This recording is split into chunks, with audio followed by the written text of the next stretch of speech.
அத்தனை செல்வமும் உன்னிடத்தில் நான் பிச்சைக்கு செல்வது எவ்விடத்தில் வெறும் பாத்திரம் உள்ளது என்னிடத்தில் அதன் சூத்திரமோ அது உன்னிடத்தில்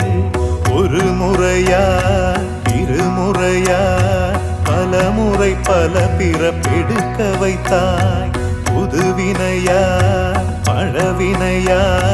கணம் கணம் தினம் என்னை துடிக்க வைத்தாய் பொருளுக்கு அலைந்திடும் பொருளற்ற வாழ்க்கையும் துரத்துதே உன் அருள் அருள் அருள் என்று அலைகின்ற மனம் இன்று பிதற்றுதே அருள் விழியால் நோக்குவாய் மலர்பதத்தால் தாங்குவாய் உன் திருக்கரம் என்னை அரவணைக்குனதருள் பெற